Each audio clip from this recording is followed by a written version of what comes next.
Estamos de volta no canal Esporte Grupo Independente no YouTube. Aproveita já para se inscrever no nosso canal. Conversando com o capitão do Cruzeiro, Eduardo Brock. O Cruzeiro retornou à primeira divisão depois de 3 campeonatos jogando a Série B.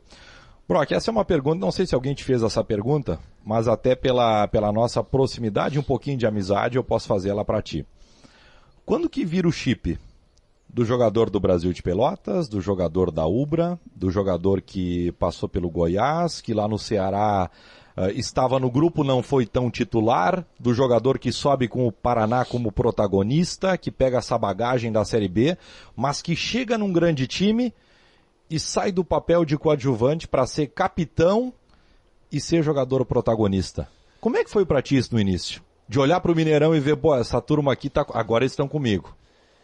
Assim, Moisés, eu acho que um pouco da virada do chip, de entender a grandeza do Cruzeiro, dos milhões de torcedores, assim, da responsabilidade que eu estava tendo ali, muito pela situação do Cruzeiro também, né, que estava se encontrando no ano passado.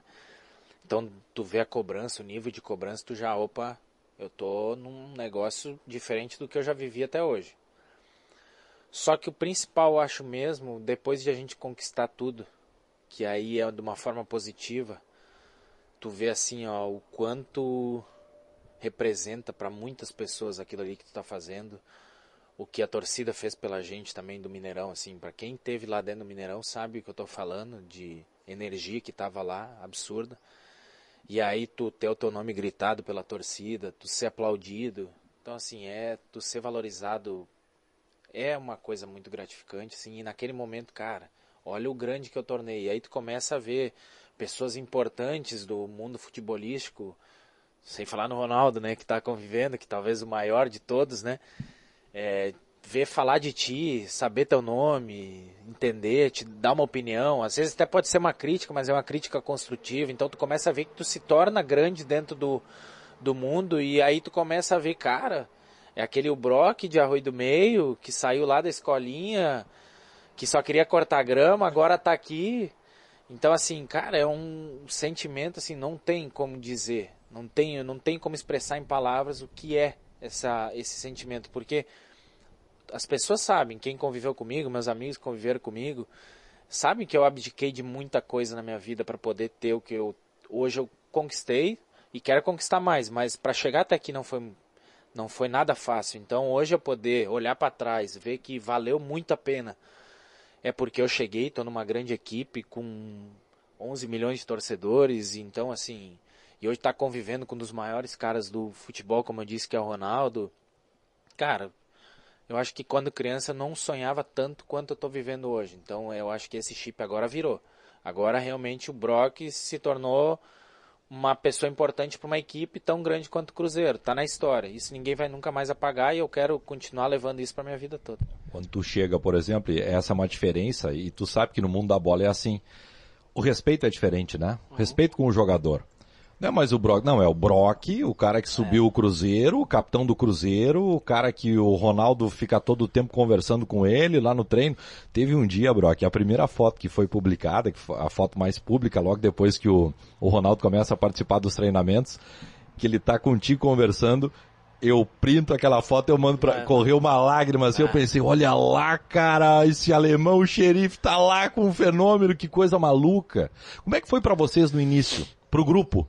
Porque ali a gente tá falando de jogadores que ainda estavam procurando um lugar melhor ao sol. Com certeza. Mas, assim, primeiro tava toda aquela expectativa de quando o fenômeno ia chegar, né? Hoje eu vejo que ele é fenômeno, não foi só dentro de campo, ele tá sendo fora também pro futebol. Ele é simplão? Como é que ele é? É, muito. Demais mesmo. Eu acho que ele até gostaria de ser mais simples, porém, como ele é tão famoso, se torna impossível de ele ser um cara de poder sair na rua, né, e ser gente como a gente. Mas o jeito dele é muito simples, muito gente boa, de verdade. Não é para elogiar o patrão, não é para ter média nenhuma. É porque ele é assim. Tanto é que no primeiro dia que eu estava ainda no processo ali do pubs, e ele chegou no primeiro dia, a primeira coisa eu olhei para ele, né? Eu disse, cara, como é que essa pessoa aí conseguia driblar todo mundo, né? Primeiro eu fiquei olhando isso, cara, aquilo que ele fazia, e daí já tá barrigudo e tudo, né? E aí ele vem, conversa, e eu, prazer, Ronaldo. Pô, prazer? Tu precisa me dar prazer? Tá de sacanagem, né? Prazer sou eu, sou o Brock.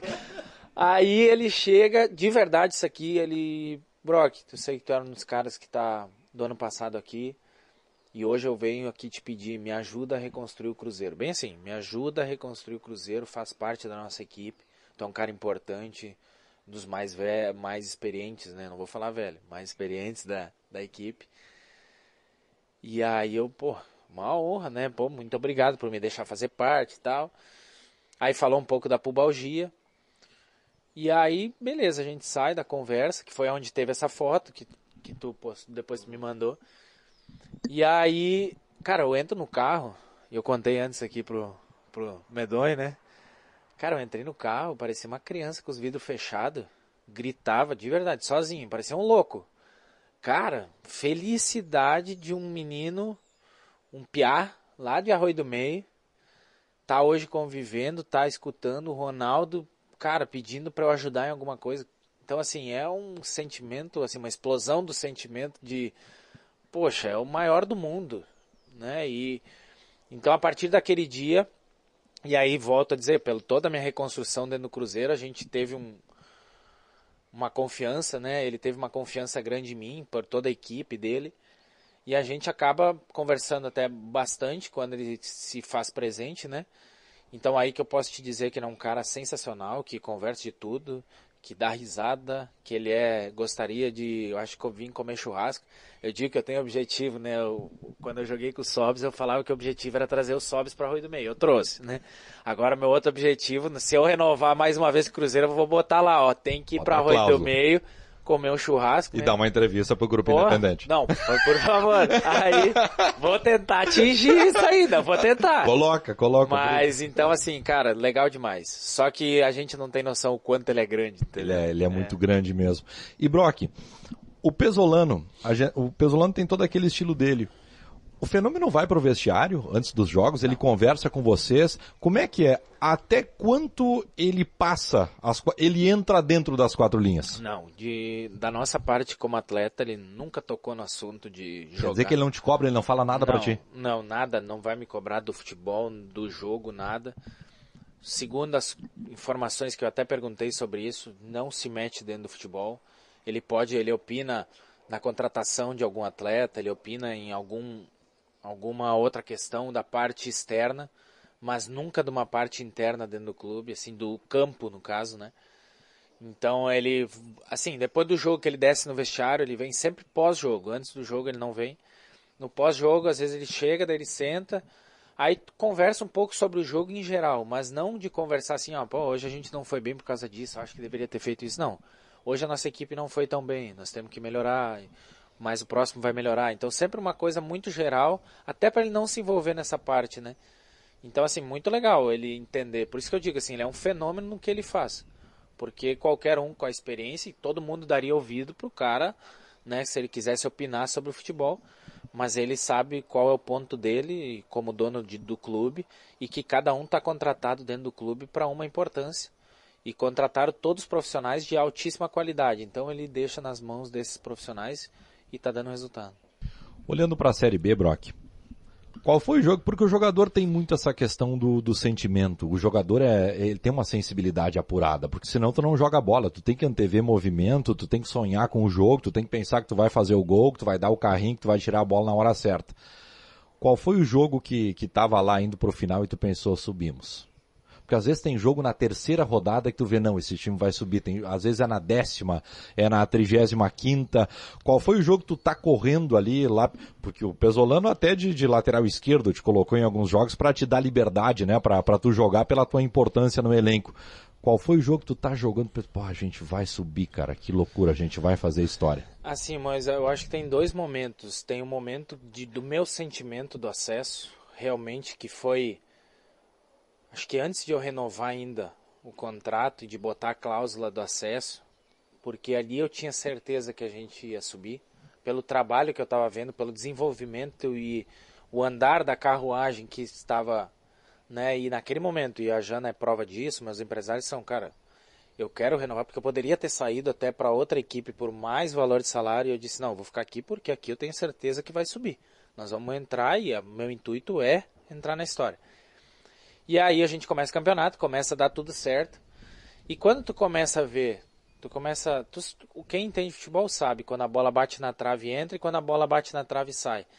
E a gente ganhou alguns jogos assim que tu pode botar o próprio Londrina, que foi o terceiro jogo, o quarto jogo.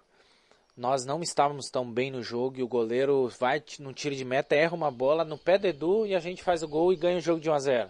Então tu começa a ver que as coisas estão indo pro lado positivo. E aí depois que a equipe começa a jogar bem mesmo, e tu começa a ter o resultado, tu começa, não, nós vamos engrenar. Mas sempre com aquela pressãozinha de que nós não podemos parar, porque... Só que o campeonato se mostrou assim, nós começamos a abrir uma distância muito grande, só que em nenhum momento o Pesolano afrouxou a rédea ali, porque sabia que se a gente vacilasse, o Grêmio tem um grande plantel, e poderia nos alcançar a qualquer momento, e outras equipes, e o futebol ele é traiçoeiro. Então a gente sempre tentou evoluir a cada jogo. E aí eu vou te dizer, o momento que a gente sabia que ia subir, cara, eu acho... Não, que foi mais pro final realmente, mas a gente pegar as grandes equipes, assim, tu jogar no Mineirão, o Bahia, por exemplo, que até nós estávamos com um jogador a menos, né, que eu fui expulso, e a gente vai no lance seguinte, faz o gol e ganha o jogo de 1-0, ali a gente sabia que nós iríamos subir, que nós estávamos no caminho. E o desempenho da equipe, tu vê que a gente não baixava o desempenho, sempre todo mundo correndo, se dedicando, então a tendência era que o acesso ali viria. Só que aí nós teríamos outro objetivo, que era o título, e aí a gente foi em busca de ambos, né, e que bom que deu certo, mas foi por muito trabalho de todo mundo. Como é que era o papo, como é que era o barulho do vestiário? Porque a cobrança de time grande, a cobrança de time que tem torcida gigante, como é o caso do Cruzeiro, ela existe. Como é que era o vestiário do Cruzeiro? Muito bom, né? Porque eu acho que o ano que nós tivemos, assim, é muito difícil de se ter. Nós tivemos muitas vitórias, pouquíssimas derrotas. E então, assim, é muito mais fácil tu levar o futebol, o vestiário dessa forma. E às vezes para os líderes, tu falar, tu conversar antes do jogo, tu tentar mostrar, tu tentar motivar, é uma questão também que fica difícil, porque tu vencer, é mais difícil tu se motivar para vencer o próximo. Então naquele momento eu acho que o meu principal objetivo era querer sempre mostrar para eles o outro lado da moeda. Porque eu vivenciei o lado ruim, e eles estavam vivenciando, quem estava no vestiário esse ano só pegou praticamente coisa boa. E eu queria mostrar, cara, em vários jogos fora de casa, por exemplo, eu dizia, no Guarani foi um exemplo do primeiro turno. Falei, cara, nós jogamos aqui ano passado, tinha 6 pessoas na arquibancada. Agora nós estamos jogando aqui, eu acho que tinha 1000 torcedores do Cruzeiro. Então, valorizem isso que a gente tem hoje e queiram jogar e ganhar cada vez mais. Então o clima sempre foi muito positivo, muito bom. Sempre de muita cobrança da parte da comissão técnica do Pesolano, mesmo no Mineiro, quando a gente ganhava de goleada.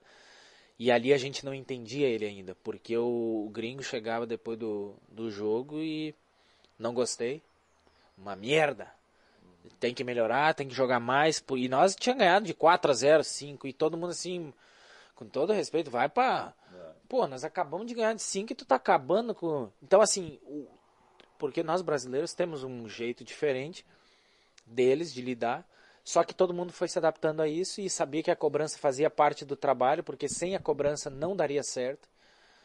Então foi isso aí, mas o vestiário foi sempre muito bom, porque os resultados também proporcionaram isso, mas a equipe, o grupo foi muito fechado, todo mundo, um ajudava o outro, sem vaidade, sem briga.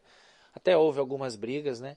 Mas isso da parte interna que se acontece dentro do futebol, mas foi tudo muito unido, então foi muito, até entre aspas, fácil de se conduzir. Eu tenho várias, né? Mas eu tenho 2 teses no futebol. Um time para ser campeão ele tem que ter pelo menos um bom volante. O Cruzeiro tinha vários bons volantes no nível da Série B. E ele tem que ter zagueiro que não perde dividida. E o Brock não perdia uma dividida, cara. Acho que foi um jogo contra o Grêmio. Eu disse, cara, o alemão vai matar alguém. Ele vai moer alguém. Cara, tu perdeu alguma dividida na Série B? Eu não vi. Não tu sei, deve ter perdido, mas eu não lembro. Tem que ver lá, mas eu acho que o meu campeonato, assim, foi muito bom, né? Muito regular, muito bom. Então, Acho que eu perdi pouca dividida, mas eu acho que é uma característica minha também, sabe? De Muita força, né, ser Brock? agressivo. E pra jogar dessa forma que o Pesolano joga, tem que ser agressivo. Tem que, os dois zagueiros de fora, principalmente, né? Que nós estávamos jogando com 3. Os dois de fora, eu e o Zé Ivaldo, nós tínhamos que ser muito agressivo. Então a gente chega muito mesmo. Mas muito na bola também. Tanto que eu tomei poucos cartões, né, na competição. Então fico feliz hoje, isso pra mim é um elogio, né, pro zagueiro é um elogio, e também saber que na hora que eu tinha que jogar eu também jogava, também não dava só a bicuda, né. Foi boa essa ideia de te liberar mais pelo lado para fazer o flanco do campo? Eu gosto porque eu já trabalhei... Tu fez o Brasil de Pelotas muito tempo, eu joguei né? muito tempo como lateral, então isso me ajuda muito, e eu ter essa opção de carregar a bola e muitas vezes de cruzar, é uma característica boa que eu tenho, já tinha. Sempre quando eu jogava de lateral, não fui um lateral que apoiava, voltava, apoiava, né? Senão o Brock não aguenta. Mas eu sou o cara que levava e cruzava. Então essa característica ele usou muito. E às vezes ele começou a usar mesmo, até como lateral mesmo, jogando por fora. Mas praticamente fazendo o que eu fazia como terceiro zagueiro, assim, como os 3 zagueiros. Então foi muito bom pra mim. Eu me adaptei, obviamente, em algumas coisas. Evoluí muito como jogador nesse ano. Mas eu usei de muita bagagem que eu tinha, né, para poder fazer algumas coisas boas que ele queria que eu fizesse. Eu não sei qual foi o jogo, mas tem um jogo em casa. Tu já tá rindo, né? Não, eu tô rindo porque é engraçado. Tu já tava bem avançado e ele tava passando, eu não me lembro pra qual jogador que ele tava passando a orientação, e a TV abre o microfone dele. E ele fala assim: avisa o Brock, engante, engante. O cara fala: engante? Armador! Ele te mandando jogar lá dentro como armador, ele te empurrou no bico da área e tu ficou ali. E depois acho que teve um gol, alguém, acho que foi o Luvanor que fez um gol, não me lembro qual foi o jogo, mas tu já tava lá na frente como armador no finalzinho. Mas eu acho que a nossa característica era disso, de ele já cobrava na palestra já. Eu e o Zé Ivaldo, nós teríamos que jogar da intermediária da equipe adversária para frente. Eu acho que teve vários gols aconteceram assim com a gente, o time, só o Lucas Oliveira mais para trás e nós, todo mundo Era uma bafa. Então ele... mas era a nossa característica, de pressão pós-perda, todo mundo em cima, e aí que vem o diferencial, quando o time ou outro queria contra-atacar, que a gente sabia que o nosso ponto era o quê? Botar a bola nas costas, porque nós estávamos todo mundo. Só que o Lucas Oliveira é muito rápido, o Rafael Cabral jogando muito adiantado também, e nós sabia que, cara, do jeito que a gente jogava, a outra equipe tá cansada também. Se nós estamos cansados, os outros também estão. Então isso, assim, eu aprendi muito, de verdade. Aprendi muito a jogar um futebol diferente. E que hoje eu digo, é muito melhor tu jogar com a posse de bola do que tu jogar num sistema de linha baixa e tentando achar um contra-ataque, né? Um jogo reativo que se chama. Então, eu evoluí bastante. E gosto de fazer isso, porque eu tenho a oportunidade de chute, de frente da área, de cruzamento. Às vezes até mesmo numa bola cruzada eu posso estar chegando na bola. Então, assim, foi um bom ano para o meu aprendizado, uma evolução também de um jogador do Eduardo Brock como zagueiro e até mesmo como um falso lateral ali também. Daqui a pouco a terceira parte e a parte final da conversa com o Eduardo Brock aqui no Esporte Grupo Independente.